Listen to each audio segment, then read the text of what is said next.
ಶ್ರೀ ಗಣಪತಿ ಶಾರದಾ ಗುರುಭ್ಯೋ ನಮಃ. ಯತ್ರ ಯೋಗೇಶ್ವರ ಕೃಷ್ಣೋ ಯತ್ರ ಪಾರ್ಥೋ ಧನುರ್ಧರಃ ಯತ್ರ ಶ್ರೀ ವಿಜಯ ಭೂತಿರ್ಧ್ರುವ ನೀತಿರ್ಮತಿರ್ಮಮ. ಶ್ರೋತೃಗಳಿಗೆ ಶ್ರೀ ಅಳಸಿಂಗರಾಚಾರ್ಯ ವಿರಚಿತ ಶ್ರೀ ವ್ಯಾಸ ಮಹರ್ಷಿ ಪ್ರಣೀತ ಶ್ರೀಮನ್ ಮಹಾಭಾರತದ ವನ ಪರ್ವದಲ್ಲಿ ಧೌಮ್ಯನ ಉಪದೇಶದಂತೆ ಯುಧಿಷ್ಠಿರನು ಸೂರ್ಯನನ್ನು ಸ್ತುತಿಸಿದುದು, ಸೂರ್ಯನು ಅಕ್ಷಯ ಪಾತ್ರೆಯನ್ನು ಕೊಟ್ಟದು ಎಂಬ 3ನೆಯ ಅಧ್ಯಾಯಕ್ಕೆ ಸ್ವಾಗತ. ಶೌನಕನ ಮಾತುಗಳನ್ನು ಕೇಳಿ ಯುಧಿಷ್ಠಿರನು ಕುಲಪುರೋಹಿತನಾದ ಧೌಮ್ಯನ ಸಮೀಪಕ್ಕೆ ಬಂದು ಆತನಿಗೆ ನಮಸ್ಕರಿಸಿ ತನ್ನ ಸಹೋದರರೆಲ್ಲರ ಮುಂದೆ ಹೀಗೆ ಹೇಳುವನು. ಅರಣ್ಯವಾಸಕ್ಕಾಗಿ ಹೊರಟ ನಮ್ಮನ್ನು ವೇದ ಪಾರಂಗತನಾದ ಈ ಬ್ರಾಹ್ಮಣರು ಹಿಂಬಾಲಿಸಿ ಬಂದಿರುವರು. ಅತಿ ಕಷ್ಟ ದಶೆಯಲ್ಲಿರುವ ನಮಗೆ ಇವರೆಲ್ಲರನ್ನು ಪೋಷಿಸುವುದಕ್ಕೂ ಬಿಡುವುದಕ್ಕೂ ಸಾಧ್ಯವಿಲ್ಲದಂತಿದೆ. ಈಗ ನನಗೆ ದಾನ ಶಕ್ತಿಯೂ ಇಲ್ಲ. ಈ ವಿಷಯದಲ್ಲಿ ನಾನೇನು ಮಾಡುವುದು ಎಂದನು. ಆಗ ಧೌಮ್ಯನು ಒಂದು ಮುಹೂರ್ತ ಕಾಲದವರೆಗೆ ಧ್ಯಾನಿಸಿ ಯೋಗ ಬಲದಿಂದ ಅದರ ಉಪಾಯವನ್ನು ತಿಳಿದು ಯುಧಿಷ್ಠಿರನನ್ನು ಕುರಿತು, ರಾಜೇಂದ್ರ, ಮೊದಲು ಸೃಷ್ಟಿಸಲ್ಪಟ್ಟ ಪ್ರಾಣಿಗಳೆಲ್ಲ ಹಸಿವಿನಿಂದ ಮಹಾ ಬಾಧೆಗೊಂಡಿದ್ದವು. ಆಗ ಸೂರ್ಯನು ಪಿತೃವಾತ್ಸಲ್ಯದಿಂದ ಆ ಜೀವಿಗಳಲ್ಲಿ ಕರುಣೆಗೊಂಡು ಉತ್ತರಾಯಣದಲ್ಲಿದ್ದಾಗ ತನ್ನ ಕಿರಣಗಳಿಂದ ಜಲವನ್ನೆತ್ತಿ ಆ ದಕ್ಷಿಣಾಯನಕ್ಕೆ ಬಂದೊಡನೆ ಭೂಮಿಯೆಲ್ಲವನ್ನು ವರ್ಷಿಸಿದನು. ಆಮೇಲೆ ಚಂದ್ರನು ಪವಿತ್ರ ರೂಪವಾದ ಭೂಮಿಯಲ್ಲಿ ಸೂರ್ಯನ ತೇಜಸ್ಸಿನ ಮೂಲಕವಾಗಿ ಜಲದಿಂದ ಔಷಧಿಗಳನ್ನು ಸೃಷ್ಟಿಸಿದನು. ಚಂದ್ರನ ತೇಜಸ್ಸಿನಿಂದ ಸಿಕ್ತನಾದ ಆ ಸೂರ್ಯನೇ ಷಡ್ರಸಗಳುಳ್ಳ ಔಷಧಿಗಳನ್ನು ಭೂಮಿಯಿಂದ ಸೃಷ್ಟಿಸಿದನು. ಇವೇ ಭೂಮಿಯಲ್ಲಿ ಪ್ರಾಣಿಗಳಿಗೆ ಅನ್ನವಾದವು. ಹೀಗೆ ಸೂರ್ಯ ತೇಜೋ ವಿಕಾರವಾದ ಅನ್ನವು ಪ್ರಾಣಿಗಳಿಗೆ ಪ್ರಾಣಾಧಾರವಾಗಿರುವವು. ಆದುದರಿಂದ ಸೂರ್ಯನೇ ಎಲ್ಲಾ ಪ್ರಾಣಿಗಳಿಗೂ ರಕ್ಷಕನು. ಅವನಲ್ಲಿ ಮೊರೆ ಹೋಗು.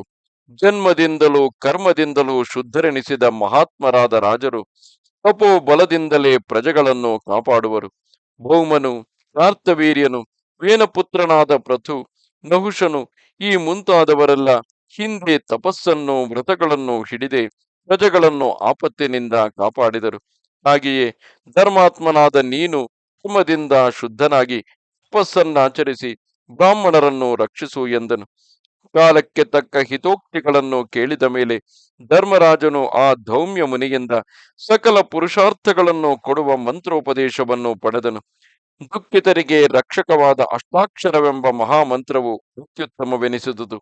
ಅದನ್ನು ಹಿಡಿದು ಬ್ರಾಹ್ಮಣರಿಗೆ ಅನ್ನವನ್ನು ಒದಗಿಸುವುದಕ್ಕಾಗಿ ಮೃತನಿಷ್ಠನು ಜಿತಾತ್ಮನೂ ಆದ ಧರ್ಮರಾಜನು ಉತ್ತಮ ತಪಸ್ಸನ್ನು ನಡೆಸಿದನು.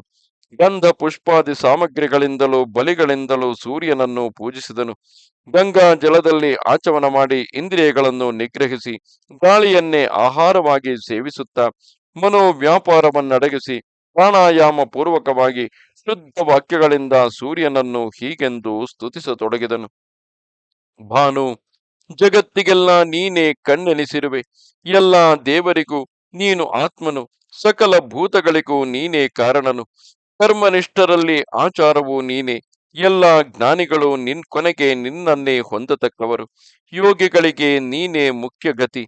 ಅಗಳಿಯು ಕದವು ಇಲ್ಲದೆ ತೆರೆದಿಟ್ಟ ಮೋಕ್ಷ ದ್ವಾರವೂ ನೀನೇ. ಮುಮುಕ್ಷುಗಳು ನಿನ್ನನ್ನೇ ಪಡೆಯುವರು. ನಿನ್ನಿಂದ ಲೋಕವು ಧರಿಸಲ್ಪಡುವುದು. ನೀನೇ ಲೋಕವೆಲ್ಲವನ್ನು ಪ್ರಕಾಶಪಡಿಸುತ್ತಿರುವೆ. ನಿನ್ನಿಂದಲೇ ಈ ಲೋಕವು ಶುದ್ಧವಾಗಿರುವುದು. ನಿನ್ನಿಂದಲೇ ಇದು ನಿರ್ವ್ಯಾಜವಾಗಿ ಕಾಪಾಡಲ್ಪಡುವುದು. ವೇದ ಪಾರಂಗತರಾದ ಬ್ರಾಹ್ಮಣರು ಕಾಲ ಕಾಲಗಳಲ್ಲಿ ನಿನ್ನೆದುರಿಗೆ ನಿಂತು ವೇದ ಮಂತ್ರಗಳನ್ನು ಉಚ್ಚರಿಸಿ ನಿನ್ನನ್ನು ಪೂಜಿಸುವರು. ಸಿದ್ಧರು, ಚಾರಣರು, ಗಂಧರ್ವರು, ಯಕ್ಷರು, ಗುಹ್ಯಕರು, ಪನ್ನಗರು ಇವರೆಲ್ಲ ನಿನ್ನಿಂದ ವರಪ್ರಾಪ್ತಿಗಾಗಿ ಆಕಾಶದಲ್ಲಿ ಸಂಚರಿಸುವ ನಿನ್ನ ದಿವ್ಯ ರಥವನ್ನು ಹಿಂಬಾಲಿಸಿ ಹೋಗುವರು. 33 ಕೋಟಿ ದೇವತೆಗಳು, ವಿಮಾನಚಾರಿಗಳಾದ ವೈಮಾನಿಕರು, ಇಂದ್ರನು, ಉಪೇಂದ್ರನು ನಿನ್ನನ್ನು ಪೂಜಿಸಿಯೇ ಸಿದ್ಧಿಯನ್ನು ಪಡೆದಿರುವರು. ವಿದ್ಯಾಧರ ಶ್ರೇಷ್ಠರು ದಿವ್ಯವಾದ ಮಂದಾರ ಪುಷ್ಪಹಾರಗಳಿಂದ ನಿನ್ನನ್ನು ಪೂಜಿಸಿ ಇಷ್ಟಾರ್ಥ ಸಿದ್ಧಿಯನ್ನು ಪಡೆದು ಕಡೆಗೆ ನಿನ್ನನ್ನೇ ಸೇರುವರು. ಅಷ್ಟವಸುಗಳು, ಸಪ್ತ ಮರುತ್ತುಗಳು, ರುದ್ರರು, ಸಾಧ್ಯರು, ಮರೀಚಿಪರು, ವಾಲಕಿಲ್ಯರೇ ಮೊದಲಾದ ಸಿದ್ಧರು ನಿನ್ನನ್ನು ಪೂಜಿಸಿಯೇ ಪ್ರಾಣಿಗಳಲ್ಲಿ ಮೇಲ್ಮೆಯನ್ನು ಹೊಂದಿದರು. ಬ್ರಹ್ಮಲೋಕವೇ ಮೊದಲಾದ 7 ಲೋಕಗಳಲ್ಲಿಯೂ ಮತ್ತು ಇತರ ಎಲ್ಲ ಲೋಕಗಳಲ್ಲಿಯೂ ಸೂರ್ಯನಿಗಿಂತಲೂ ಮೇಲೆನಿಸಿದ ಭೂತ ಒಂದು ಇರುವುದಾಗಿ ತೋರಲಿಲ್ಲ. ವೀರ್ಯವುಳ್ಳ ಪ್ರಾಣಿಗಳು ಬೇರೆ ಅನೇಕವಾಗಿವೆ. ಆದರೆ ನಿನಗಿರುವ ಪ್ರಕಾಶವೂ ಮಹಿಮೆಯೂ ಬೇರೆ ಯಾರಲ್ಲಿಯೂ ಇಲ್ಲ. ಎಲ್ಲ ತೇಜಸ್ಸುಗಳು ನಿನ್ನಲ್ಲಿ ಇರುವವು. ಎಲ್ಲ ತೇಜಸ್ಸಿಗೂ ನೀನೇ ಪತಿ. ಭೂಮಿ, ನೀರು, ತೇಜಸ್ಸು, ವಾಯು, ಆಕಾಶ, ಬುದ್ಧಿ, ಸತ್ವ, ಧರ್ಮ, ಜ್ಞಾನ, ವೈರಾಗ್ಯ, ಐಶ್ವರ್ಯ ಮುಂತಾದವೆಲ್ಲವೂ ನಿನ್ನಲ್ಲಿ ಇರುವವು. ವಿಷ್ಣುವು ಯಾವ ಚಕ್ರಾಯುಧದಿಂದ ಅಸುರರ ಮದವನ್ನು ನೀಗಿಸುತ್ತಿರುವನು, ಆ ಸುದರ್ಶನ ಚಕ್ರವನ್ನು ವಿಶ್ವಕರ್ಮನು ನಿನ್ನ ತೇಜಸ್ಸಿನಿಂದಲೇ ಸೃಷ್ಟಿಸಿರುವನು. ನೀನು ಬೇಸಿಗೆಯ ಕಾಲದಲ್ಲಿ ಎಲ್ಲಾ ಪ್ರಾಣಿಗಳ ಸಾರವನ್ನು, ಎಲ್ಲ ಔಷಧಿ ರಸಗಳ ಸಾರವನ್ನು ನಿನ್ನ ಕಿರಣಗಳಿಂದ ಆಕರ್ಷಿಸಿಕೊಂಡು ತಿರುಗಿ ಅವೆಲ್ಲವನ್ನು ಮಳೆ ಕಾಲದಲ್ಲಿ ಬಿಡುವೆ. ನಿನ್ನ ಕಿರಣಗಳಲ್ಲಿ ಕೆಲವು ಕಿರಣಗಳು ದಹಿಸುವವು, ಕೆಲವು ತಾಪವನ್ನುಂಟು ಮಾಡುವವು, ಕೆಲವು ಮಳೆಗಾಲದಲ್ಲಿ ಮೇಘಗಳಾಗಿ ಗರ್ಜಿಸುವವು, ಕೆಲವು ಮಿಂಚಾಗುವವು, ಮತ್ತೆ ಕೆಲವು ಮಳೆಯನ್ನು ಸುರಿಸುವವು. ಚಳಿಗಾಳಿಗಳಿಂದ ಬಾಧೆ ಪಡುವ ಪ್ರಾಣಿಗಳನ್ನು ನಿನ್ನ ಕಿರಣಗಳು ಸುಖಪಡಿಸುವಂತೆ ಬೆಂಕಿಯಾಗಲಿ ಕಂಬಳಿಯ ಹೊದಿಕೆಗಳಾಗಲಿ ಸುಖಪಡಿಸಲಾರವು. 13 ದ್ವೀಪಗಳೊಡಗೂಡಿದ ಭೂಮಿಯನ್ನೆಲ್ಲ ನೀನೇ ನಿನ್ನ ಕಿರಣಗಳಿಂದ ಪ್ರಕಾಶಪಡಿಸುತ್ತಿರುವೆ. ನೀನೊಬ್ಬನೇ 3 ಲೋಕಗಳ ಕ್ಷೇಮಕ್ಕಾಗಿ ಸದಾ ಪ್ರವರ್ತಿಸುತ್ತಿರುವೆ. ನೀನು ಉದಿಸದಿದ್ದರೆ ಲೋಕವೆಲ್ಲ ಕತ್ತಲೆ ಕವಿದುಕೊಳ್ಳುವುದು. ಧರ್ಮಾರ್ಥ ಕಾಮಗಳಲ್ಲಿ ಜನರಾರು ಪ್ರವರ್ತಿಸಲಾರದೆ ಹೋಗುವರು. ಬ್ರಾಹ್ಮಣ, ಕ್ಷತ್ರಿಯ, ವೈಶ್ಯರ ಕೂಟಗಳು ನಿನ್ನ ಅನುಗ್ರಹದಿಂದಲೇ ಅಗ್ನಿಹೋತ್ರ, ಪಶುಬಂಧ, ಇಷ್ಟಮಂತ್ರ, ಯಾಗ, ತಪಸ್ಸು ಮುಂತಾದ ಕಾರ್ಯಗಳನ್ನು ಮಾಡಿ ಮುಗಿಸುವರು. ಬ್ರಹ್ಮನ ಒಂದು ಹಗಲನ್ನು 1000 ಯಾಗ ಪ್ರಮಾಣವೆಂದು, ಕ್ಷಮಿಸಿ, 1000 ಯುಗ ಪ್ರಮಾಣವೆಂದು ಹೇಳುವರು. ಅದಕ್ಕೂ ನೀನೇ ಕಾರಣನೆಂದು ಕಾಲಜ್ಞರ ನಿರ್ಣಯವು. ಮನುಗಳಿಗೂ, ಮನುಪುತ್ರರಿಗೂ, ಮನುಷ್ಯರಿಲ್ಲದ ಜಗತ್ತಿಗೂ, ಎಲ್ಲಾ ಮನ್ವಂತರಗಳಿಗೂ, ಅವುಗಳಲ್ಲಿರುವ ಈಶ್ವರರಿಗೂ ನೀನೇ ಈಶ್ವರನು. ಪ್ರಳಯ ಕಾಲವು ಬಂದೊಡನೆ ನಿನ್ನ ಕೋಪದಿಂದ ಹೊರಟ ಸಂವರ್ತಾಗ್ನಿಯೇ ಲೋಕವನ್ನು ಭಸ್ಮೀಕರಿಸುವುದು.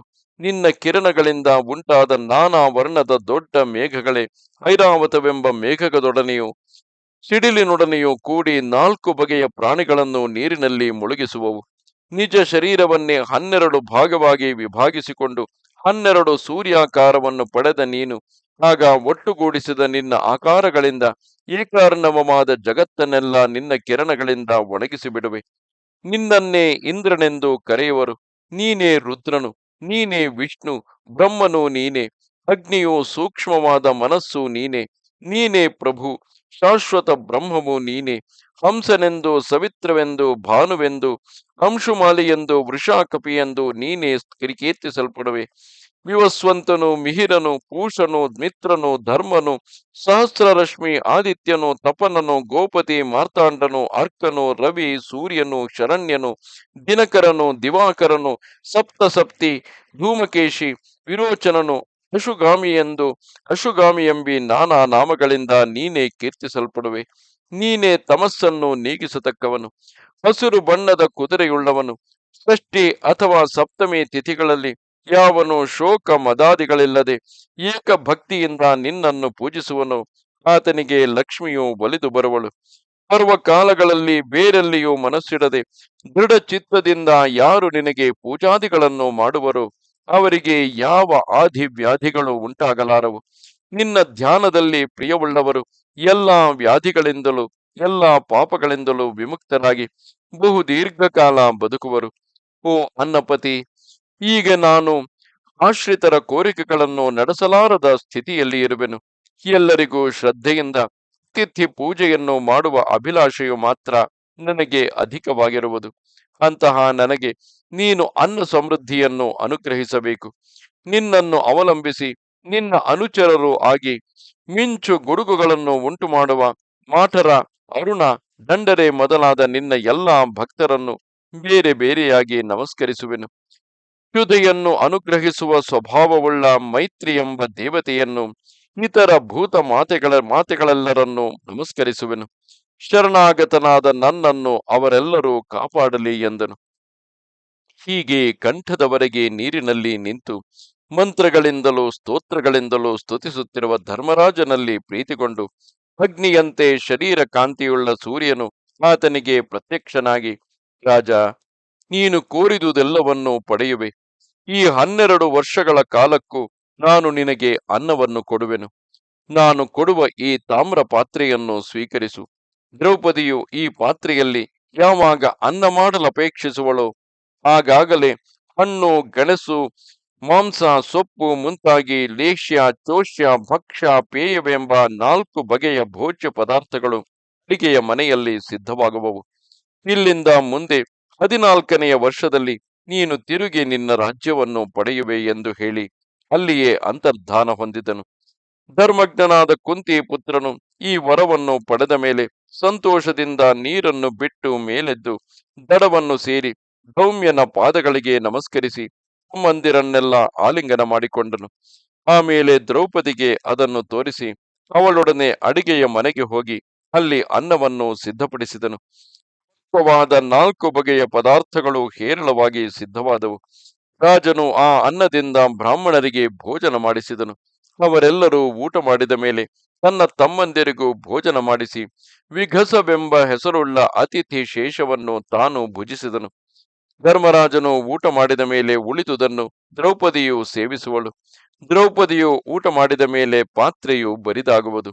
ಹೀಗೆ ಸೂರ್ಯ ತೇಜಸ್ಸುಳ್ಳ ಧರ್ಮರಾಜನು ಸೂರ್ಯ ದತ್ತವಾದ ಆ ಪಾತ್ರೆಯಿಂದ ಆಗಾಗ ಮನಸ್ಸಿನಲ್ಲಿ ಉದ್ದೇಶಿಸಿದ ಸಕಲ ವಸ್ತುಗಳನ್ನು ಪಡೆದು ಬ್ರಾಹ್ಮಣರಿಗೆ ಕೊಟ್ಟನು.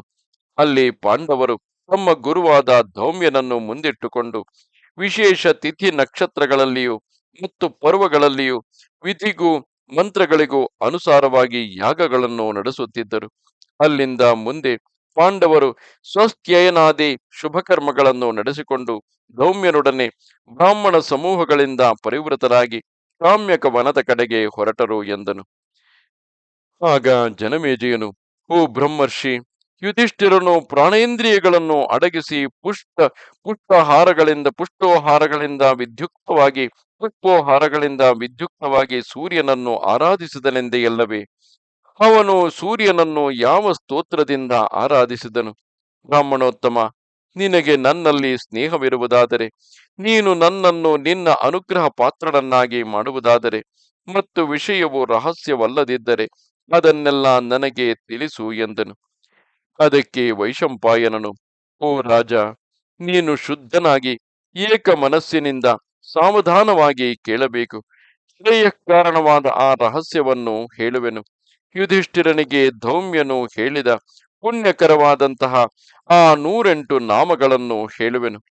ಸೂರ್ಯನ ಪುಣ್ಯಕರವಾದ ಈ ಅಷ್ಟೋತ್ತರ ಶತನಾಮಗಳು ಮೊದಲು ಮಹಾತ್ಮನಾದ ಇಂದ್ರನಿಂದ ಹೇಳಲ್ಪಟ್ಟವು. ಇಂದ್ರನಿಂದ ನಾರದನು ಅದನ್ನು ಪಡೆದನು. ಆತನಿಂದ ಧೌಮ್ಯನಿಗೆ ಉಪದಿಷ್ಟವಾಯಿತು. ಆತನಿಂದ ಯುಧಿಷ್ಠಿರನು ತಿಳಿದು ಈ ತನ್ನ ಇಷ್ಟಾರ್ಥ ಸಿದ್ಧಿಗಳನ್ನು ಪಡೆದನು. ದೇವಗಣಗಳು, ಪಿತೃಗಳು, ಯಕ್ಷರು, ಅಸುರರು, ರಾಕ್ಷಸರು, ಸಿದ್ಧರು ಇವರೆಲ್ಲರಿಂದ ನಮಸ್ಕರಿಸಲ್ಪಟ್ಟ ಆ ಸೂರ್ಯನನ್ನು ನೀನು ಧ್ಯಾನಿಸು. ಸೂರ್ಯೋದಯ ಕಾಲದಲ್ಲಿ ನಿಯತ ಮಾನಸನಾಗಿ ಇದನ್ನು ಪಠಿಸುವವನು ಯಾವಾಗಲೂ ಪುತ್ರ, ಕಳತ್ರ, ಧನ, ರತ್ನ ಸಮೂಹಗಳನ್ನೆಲ್ಲ ಪಡೆಯುವನು. ಜನ್ಮಾಂತರ ಸ್ಮರಣವನ್ನು, ಧೈರ್ಯವನ್ನು, ಬುದ್ಧಿಯನ್ನು ಪಡೆಯುವನು. ನಿರ್ಮಲ ಚಿತ್ತದಿಂದ ಈ ಸ್ತೋತ್ರವನ್ನು ಧ್ಯಾನ ಮಾಡಿಕೊಂಡು ಹೋಗುವವನಿಗೆ ಕಾಡುಗಿಚ್ಚಿಗೆ ಸಮಾನವಾಗಿ ಮೇಲೆ ಬಿದ್ದ ಮಹಾ ದುಃಖವು ಬಿಟ್ಟು ಹೋಗುವುದು. ಆತನು ಕೋರಿದ ಇಷ್ಟಾರ್ಥಗಳನ್ನೆಲ್ಲ ಪಡೆಯುವನು. ಶುದ್ಧಾತ್ಮನಾಗಿ ಈ ಸ್ತೋತ್ರವನ್ನು ಧ್ಯಾನ ಮಾಡಿದವನ ಕೋರಿಕೆಗಳೆಲ್ಲವನ್ನು ಸೂರ್ಯನೇ ನೆರವೇರಿಸುವನು. ಯಾವನೊಬ್ಬ ಪುರುಷನಾಗಲಿ ಸ್ತ್ರೀಯಾಗಲಿ ಪುತ್ರನನ್ನು ಅಪೇಕ್ಷಿಸಿದರೆ ಪುತ್ರನನ್ನು ಪಡೆಯುವನು. ಸಂಪತ್ತನ್ನು ಅಪೇಕ್ಷಿಸಿದವರು ಸಂಪತ್ತನ್ನು ಪಡೆಯುವರು. ಹಾಗೆಯೇ ವಿದ್ಯಾಪೇಕ್ಷಿಗಳಿಗೆ ವಿದ್ಯೆಯು ಸಿದ್ಧಿಸುವುದು ಎಂದನು. ಆಪತ್ತಿನಲ್ಲಿ ಸಿಕ್ಕಿದ ಸ್ತ್ರೀಯಾಗಲಿ ಪುರುಷನಾಗಲಿ ಪ್ರತಿದಿನವೂ ಪ್ರಾತಃ ಸಾಯಂಕಾಲಗಳಲ್ಲಿ ಈ ಸ್ತೋತ್ರವನ್ನು ಪಠಿಸಿದರೆ ಕಷ್ಟದಿಂದ ಬಿಡುಗಡೆ ಹೊಂದುವನು. ಬಂಧನಕ್ಕೊಳಗಾದವರು ಬಂಧಮುಕ್ತರಾಗುವರು. ಅಂತಹವರಿಗೆ ಯುದ್ಧದಲ್ಲಿಯೂ ಜಯವು ಸಿದ್ಧವು. ಸಕಲ ಪಾಪಗಳು ತೊಲಗುವವು. ಕೊನೆಗೆ ಅಂತಹವರು ಸೂರ್ಯ ಲೋಕವನ್ನು ಸೇರಿ ರಮಿಸುವರು. ಇದು 3ನೆಯ ಅಧ್ಯಾಯವು. ನಮಸ್ತೆ ಶಾರದೆ ದೇವಿ ಕಾಶ್ಮೀರ ಪುರವಾಸಿನಿ ತ್ವಾಮಹಂ ಪ್ರಾರ್ಥಯೇ ನಿತ್ಯಂ ವಿದ್ಯಾದಾನಂಚ ದೇಹಿಮೆ. ನಮಸ್ಕಾರ.